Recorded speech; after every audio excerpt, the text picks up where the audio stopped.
you talk a little bit about how the change between season 1 and season 2, the tone of the town under the dome? Because there's been kind of a shift and how that affects your characters. A lot more bleak, and things are getting worse as every day goes by.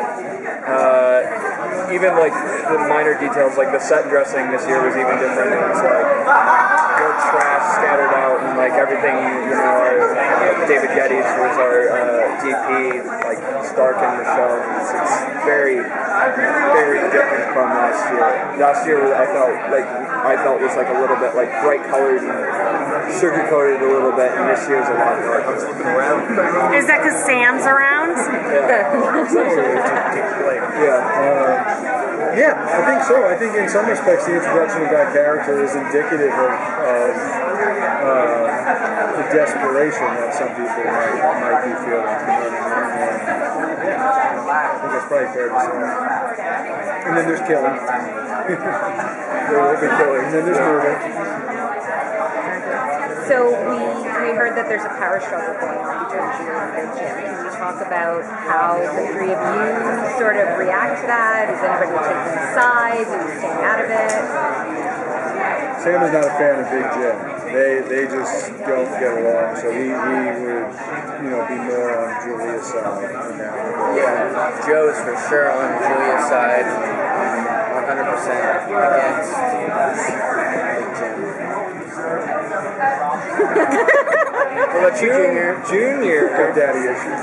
Has some issues with his papa.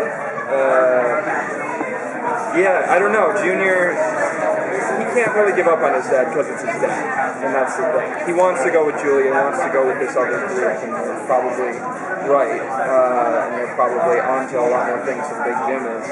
But at the end of the day, you can't really. It's tough to let go of that love of a parent, despite how much they've abused you or manipulated you.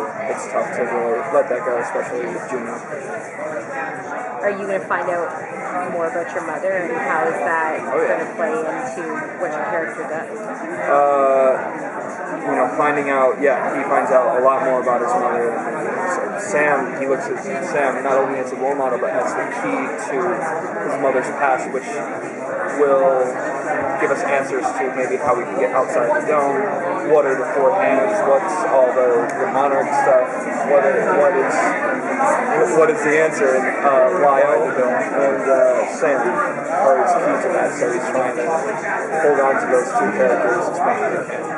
Do you think in season 1 we saw Joe was really he would do all the scientific and explore the dome and that, and now life's kind of gotten in the way of that? Do you think that's still now he's trying to get out with emails and that, so how much time does he have to spend on that versus dealing with his sister's death and other personal issues with Nori and Melanie? I think that with any problem that Joe is facing in season 2,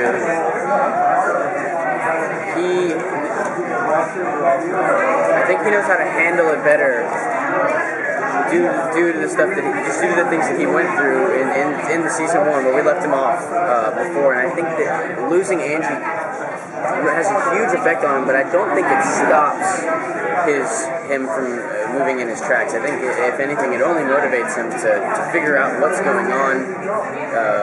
That maybe even figuring out the next step in this dome madness could bring his sister back. I mean, this thing is so crazy and so unpredictable that I think that he just wants to figure out a way out or just more knowledge about the dome period. So I don't think that stops him at all. And even though the warning is there, I think that it's almost motivation to keep going and keep solving problems.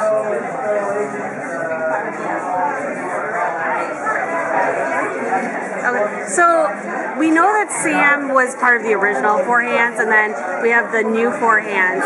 So at some point in the next few episodes, do they kind of bring that together and kind of know that the past is repeating itself, or does that kind of remain separated as from a knowledge standpoint? No, at some point they do connect. I forget exactly how soon the connection gets made, but certainly toward the latter half of the season, that plays itself out. Is that kind of a key to kind of solving or moving forward in solving the mystery? Yeah, it's a key to a couple things.